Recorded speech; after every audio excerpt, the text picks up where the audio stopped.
Have you ever experienced a moment where your entire world shifts in an instant? Where a single sentence can shatter everything you thought you knew about your family? That's exactly what happened to me on what should have been the most beautiful day of my life, my daughter's christening. But sometimes, the most painful moments can reveal the most profound truths. This is the story of how one terrible declaration from my own father led to a revelation that changed everything. But before we begin, leave a like, subscribe to the channel, and tell us where you're listening from. My name is Elena, and I'm 24 years old. I live in a small apartment in Sao Paulo's Vila Madalena neighborhood, where the morning sun filters through my kitchen window as I prepare breakfast for my 8-month-old daughter, Sofia. The aroma of fresh coffee mingles with the sounds of a city waking up.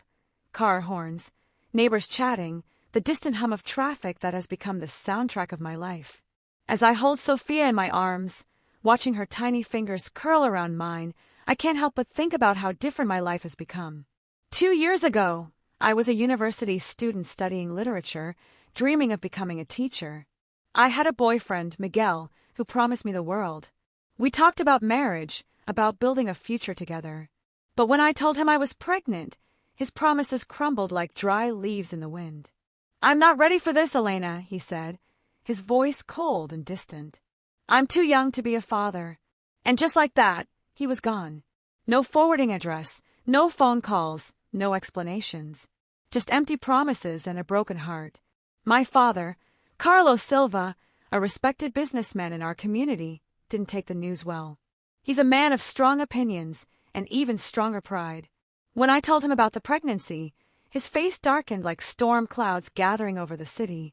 "You've brought shame to our family name," he said, his voice sharp as broken glass. "How will I face my friends at the club? What will people say at church?" My mother, Maria, tried to mediate, as she always does. She's a gentle woman who works as a seamstress, her hands worn from years of careful stitching. She held me as I cried, whispering words of comfort. "Your father loves you, Elena. He's just disappointed. He'll come around when the baby is born." But he didn't come around. During my entire pregnancy, he barely spoke to me. When Sofia was born, he visited the hospital only once, staying for 10 minutes and leaving without holding her. The silence between us grew thicker than the humidity of a Sao Paulo summer. Now, as I prepare for Sofia's christening, I'm filled with a mixture of hope and dread. Today is supposed to be about God's blessing, about welcoming my daughter into our faith community. But I know my father's presence will cast a shadow over everything. The christening is scheduled for 3 o'clock at Igreja São Pedro, the same church where I was baptized 24 years ago. Father Roberto, who has known our family for decades, will perform the ceremony. I've chosen my sister Carmen and my best friend Lucia as Sofia's godmothers. Carmen is 2 years older than me, married with twin boys, and she's been my anchor through these difficult months. As I dress Sofia in the white christening gown that belonged to my grandmother, I whisper a prayer. "Please, God, let today be peaceful. Let my father see the beautiful granddaughter he's been ignoring." The gown is made of delicate lace, yellowed slightly with age, but still beautiful. My grandmother Rosa wore it for her children's baptisms, and now it's Sofia's turn. As I fasten the tiny buttons, I think about family traditions and what they really mean. The church is only a 15-minute walk from my apartment, but I decide to take the bus. The weight of carrying Sofia, the diaper bag, and my own emotional baggage feels too heavy for such a walk. As we board the crowded bus, I notice how strangers smile at Sofia. She has this magical ability to bring joy to people's faces, everyone except her grandfather's. The Igreja São Pedro stands proudly on a corner of Rua Augusta, its colonial architecture a testament to centuries of faith. The afternoon sun illuminates the stained glass windows, casting colorful patterns across the stone floor. I arrive early, wanting to have a few quiet moments before the ceremony begins. Father Roberto greets me at the entrance. He's a man in his 60s with kind eyes and graying hair, someone who has witnessed countless family celebrations and tragedies. He's baptized 3 generations of our family. "Elena, my dear," he says, taking my hands in his. "How are you feeling today?" "Nervous," I admit. "I just hope everything goes smoothly." He nods understandingly. Family gatherings can be complicated. But remember, today is about Sofia and God's love for her. Nothing else matters. His words bring me comfort, but I can't shake the feeling that something is about to go wrong. Maybe it's the way my father looked at me during Sunday Mass last week, or the whispered conversations that stopped when I entered the room. There's tension in the air, thick as the incense that fills the church during special ceremonies. Family members begin to arrive. Tia Rosa, my father's sister, embraces me warmly. She's always been the rebel of the family, the one who speaks her mind regardless of consequences. Her husband, Uncle Joao, gives me a supportive pat on the shoulder. "That little girl is beautiful, Elena," Tia Rosa says, her voice carrying across the church. Anyone who can't see that is blind. Her words are clearly directed at my father, even though he hasn't arrived yet. I know she's been arguing with him about his treatment of me and Sofia. Rosa has never been one to stay quiet when she sees injustice. My cousins arrive with their children, and soon the church fills with the sounds of family, laughter, conversations, children playing. Carmen arrives with her husband and the twins, immediately taking charge of organizing everyone for photos. "Elena, you look beautiful," she says, adjusting Sofia's christening gown. "And this little angel is going to steal everyone's hearts today." But even as she says this, I notice the concern in her eyes. She knows about the tension with our father, and she's worried about what might happen. Lucia arrives with her boyfriend, carrying a beautifully wrapped gift. She's been my best friend since childhood, the sister I chose rather than the one I was born with. She's studying to be a social worker, and her natural empathy has been a blessing during these difficult months. "How are you holding up?" she asks, her voice low enough that only I can hear. "I'm trying to stay positive," I reply, "but I have a bad feeling about today." "Your father wouldn't dare cause a scene in church," she says firmly. "Not in front of Father Roberto and the entire congregation. But I know my father better than that. When Carlos Silva feels his honor has been questioned, there's no predicting what he might do." At exactly 3 o'clock, my parents arrive. My mother looks elegant in her navy blue dress, but I can see the strain in her face. She's been caught between her husband and her daughter for months, trying to maintain peace in a family that's slowly tearing apart. My father wears his best suit, the one he reserves for important occasions. His face is stern, his posture rigid. He nods curtly to relatives, but doesn't approach me or Sofia. The temperature in the church seems to drop several degrees with his arrival. Father Roberto calls everyone to attention. "Friends and family, we gathered today to celebrate the baptism of Sofia Elena Silva. This is a joyous occasion, a moment when we welcome this precious child into our faith community. As we move toward the altar, I carry Sofia in my arms. She's awake and alert, her dark eyes taking in the colorful surroundings. She seems fascinated by the stained glass windows, reaching out her tiny hands as if trying to touch the colored light. The ceremony begins beautifully. Father Roberto speaks about the meaning of baptism, about God's unconditional love for all his children. Carmen and Lucia stand beside me as godmothers, their presence giving me strength. But I can feel my father's eyes on me, cold and disapproving. Even in this sacred moment, he can't set aside his pride and anger.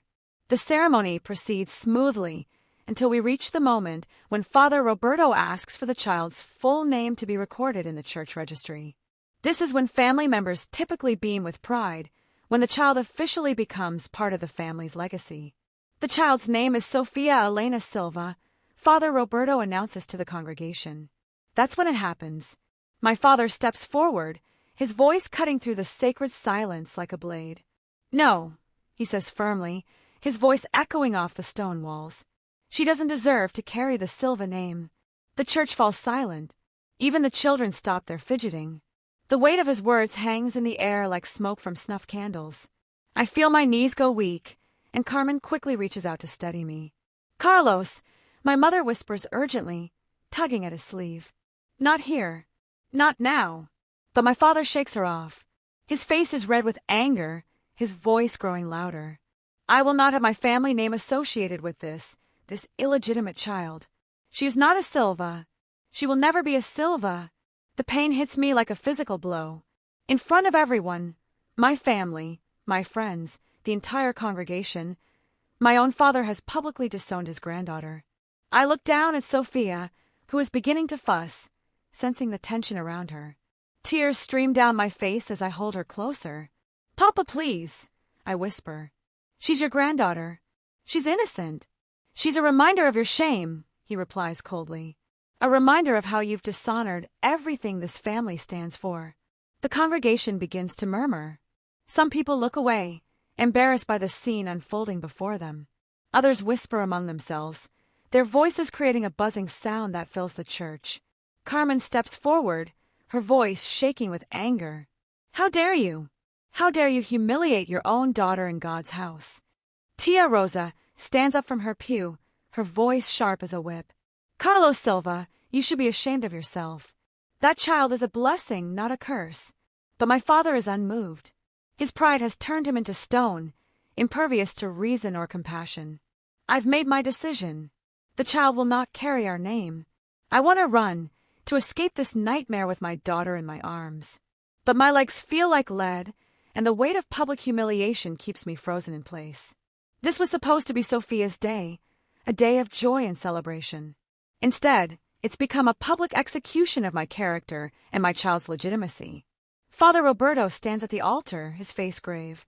I can see the conflict in his eyes, the desire to maintain peace in his church, warring with his duty to protect the innocent. For a moment, it seems like he might remain silent, might try to smooth things over with diplomatic words. But then something changes in his expression. His jaw sets with determination, and he steps forward with an authority that commands attention. "Mr. Silva," he says, his voice carrying across the church with quiet power. "I think you need to hear something before you say another word."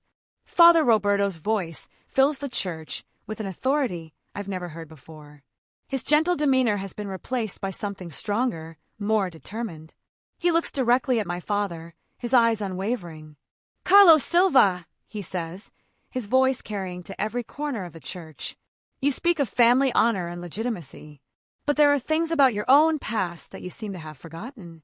My father's face pales slightly, but his stance remains defiant. "I don't know what you're talking about, Father." "Oh, but I think you do," Father Roberto replies. "You see, I've been the priest of this parish for 37 years. I've kept many secrets, heard many confessions. But sometimes, silence becomes complicity. The church is so quiet I can hear my own heartbeat. Sofia has stopped fussing, as if even she senses the gravity of the moment. I hold her tighter, unsure of what's about to unfold. Father Roberto continues, his voice steady but filled with emotion. 32 years ago, a young woman came to me in tears. She was pregnant, abandoned by her boyfriend, and desperate for guidance. Her name was Isabel Santos. I see my father's hands begin to tremble. The name means nothing to me, but clearly, it means everything to him. Isabel was beautiful, kind, and completely alone in the world. She had no family to turn to, no one to support her. She came to me because she didn't know where else to go. Father Roberto pauses, his eyes never leaving my father's face. She told me about the man who had promised to marry her, who had sworn his love, and then disappeared when she needed him most. She told me his name, Carlos Silva. The intake of breath from the congregation is audible. My mother's hand flies to her mouth, her eyes wide with shock. I feel like the ground is shifting beneath my feet. "That's not true," my father says, but his voice lacks conviction. "I don't know any Isabel Santos." "Yes, you do," Father Roberto says firmly. "Because 3 months after she came to me, Isabel Santos died in childbirth. But not before she gave birth to a son who needed a home, a family, someone to love him." The priest's voice grows softer, more emotional. "I arranged for that child to be adopted by a loving family. I watched him grow up, become a good man, a faithful husband and father. I watched him struggle with questions about his identity, his origins." Father Roberto turns to look at me, his eyes filled with compassion. "Elena, I want you to meet your brother. His name is Miguel Santos Silva. He's been a member of this congregation for 15 years. From the back of the church, a man stands up. He's tall, with dark hair and familiar eyes. As he walks down the aisle, I see features that mirror my own, the same nose, the same curve of the mouth. But it's not until he's standing directly in front of me that I recognize him. It's Miguel. Miguel, my ex-boyfriend. Miguel, Sofia's father. The revelation hits me like a tsunami. The man who abandoned me, who left me to face pregnancy alone, is my half-brother. The father of my child is my father's son. No, I whisper, the word barely audible. This can't be true. Father Roberto's face is filled with sorrow. Miguel came to me 6 months ago, tormented by what he had done. He had discovered the truth about his parentage through his adoption records. He realized that the woman he had abandoned was his own half-sister, that the child he had refused to acknowledge was his daughter and his niece. Miguel steps forward, his face streaked with tears. Elena, I'm so sorry. I didn't know. When I found out the truth, I wanted to tell you, but I was too ashamed. I was too afraid of what it would mean for both of us. The church erupts in whispers and gasps. My mother is crying openly, and Carmen has gone white with shock. But my father stands frozen, his world crumbling around him. This is impossible, he stammers. I would have known. I would have recognized him. Would you? Father Roberto asks. When did you last look at your daughter, really look at her? When did you last pay attention to the people in your life? You were so consumed with your own pride that you couldn't see what was right in front of you. The silence in the church is deafening. I look at Miguel, my brother, my child's father, and feel a mixture of horror, betrayal, and confusion.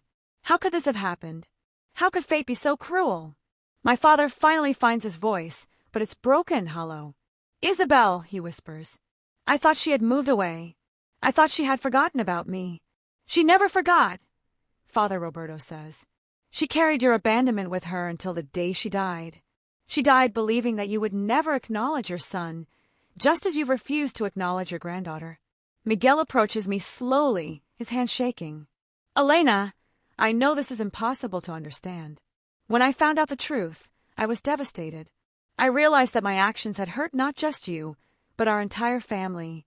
I realized that Sofia is innocent in all of this. Don't, I say, stepping back. Don't you dare talk about Sofia. You abandoned us. You left us to face this alone. I know, he says, his voice breaking. I know I was a coward, but I was also confused and scared. When I discovered who you really were, I didn't know how to face you. I didn't know how to tell you that we had unknowingly. He can't finish the sentence. Neither can I. The reality of what happened between us is too painful to put into words. Father Roberto addresses the congregation. This is why I've chosen to speak today. Because silence enables injustice. Because pride destroys families. Because sometimes the truth is more important than comfort. He turns to my father. Carlos, you have spent your life running from your responsibilities. You abandoned Isabel 32 years ago, and you've abandoned your daughter and granddaughter today. But it's not too late to choose differently. My father looks older than his 56 years. The weight of his past actions, his pride, and his mistakes have finally caught up with him. He looks at me, then at Sofia, then at Miguel. My God, he whispers. What have I done? Tia Rosa stands up, her voice cutting through the tension. You've hurt everyone you're supposed to protect, Carlos. You've let your pride poison your heart. My mother approaches slowly, her face wet with tears. Elena, my dear, I'm so sorry. I knew your father had relationships before we married, but I never imagined. None of us imagined this. I say, my voice barely above a whisper. But now we have to deal with it. Miguel takes another step forward. Elena, I know I have no right to ask for your forgiveness, but I want to be part of Sofia's life. I want to be the father I should have been from the beginning. You can't just show up now and expect everything to be fixed, I say, anger giving strength to my voice. You can't just waltz back into our lives because you feel guilty. I'm not trying to fix everything, he says. I'm trying to take responsibility. I'm trying to be the man I should have been. Father Roberto raises his hand for silence. This is a lot for everyone to process. But right now, we have a decision to make. We can let this revelation destroy what's left of his family, or we can choose to move forward with truth and forgiveness. He looks at my father. Carlos, your granddaughter is waiting to be baptized. She's waiting for you to welcome her into your family. She's waiting for you to be the man your own father never was to you. This last comment hits my father like a physical blow. His own father had been absent and cold, something he had sworn never to repeat with his own children. But here he is, perpetuating the same cycle of abandonment and shame. My father stands in the middle of the church, surrounded by the wreckage of his pride and the truth of his past. For the first time in months, I see him not as the stern patriarch who has made my life difficult, but as a broken man who has spent decades running from his mistakes. Sofia begins to fuss in my arms, and I realize she's hungry. Even in the midst of this family crisis, life goes on. My daughter needs me to be strong, to make decisions that will protect her and help her grow up in a world that makes sense. Papa, I say, my voice soft but clear. Look at your granddaughter. Really look at her.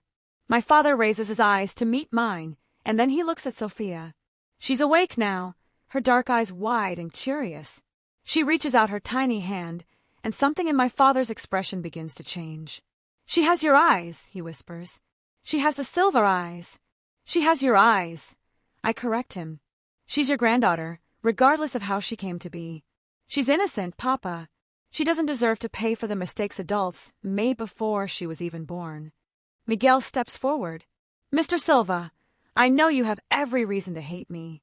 I know I've caused pain to your family, but I want to make things right. I want to be a good father to Sofia and a good son to you. My father looks at him for a long moment.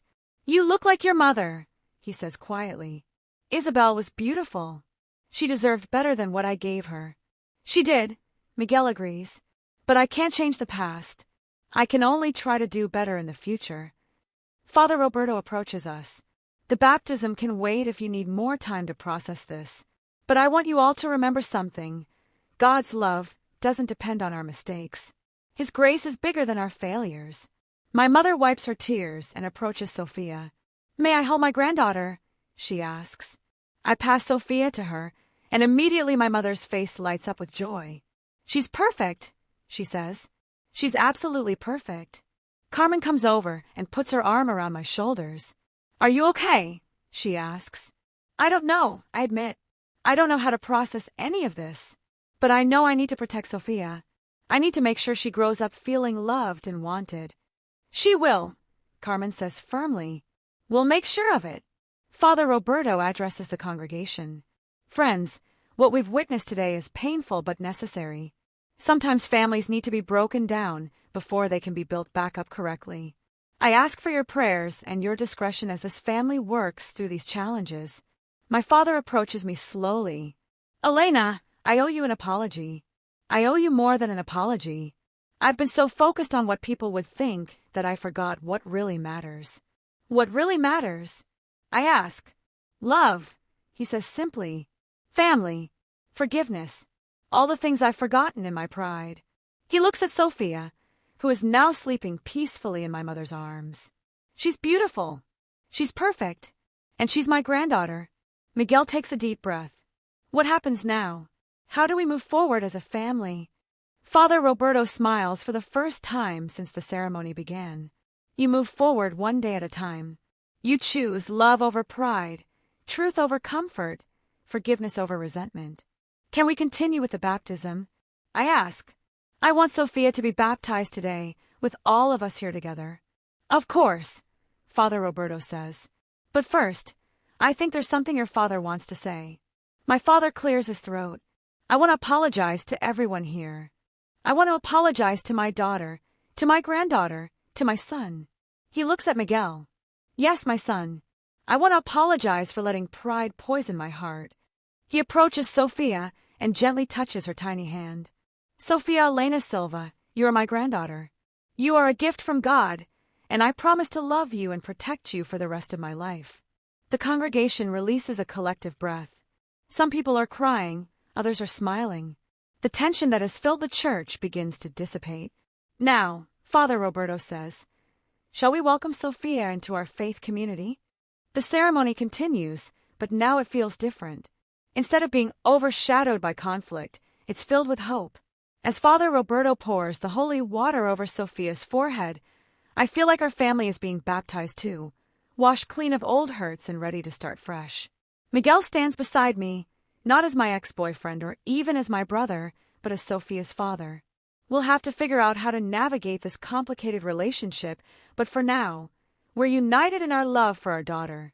My father holds Sofia during the final blessing, his eyes filled with tears of joy rather than anger. My mother beams with pride, finally able to openly love her granddaughter. Carmen and Lucia stand as godmothers, promising to help guide Sofia's spiritual journey. As we leave the church, the afternoon sun feels warmer, brighter. The weight that has been pressing down on our family for months has finally lifted. We're not the same family we were when we walked in, but maybe that's for the better. Tia Rosa approaches me on the church steps. "Your grandmother would be proud," she says, gesturing to Sofia's christening gown. She always said that family isn't about perfection. It's about love and forgiveness. That evening, we gather at my parents' house for dinner. It's awkward at first. How do you share a meal with your brother who is also your child's father? But gradually we begin to talk. We begin to heal. My father tells stories about Isabel, about the young woman he abandoned 32 years ago. Miguel shares memories of his adoptive family, of growing up wondering about his origins. I talk about my pregnancy, my fears, my hopes for Sofia's future. As the night progresses, I realize that families aren't built on perfection. They're built on the choice to love each other despite our flaws, to forgive each other despite our mistakes, to move forward together despite our past. Sofia sleeps peacefully in her grandfather's arms, unaware of the drama that has swirled around her short life. She's been blessed not just with holy water, but with a family that has chosen to love her unconditionally.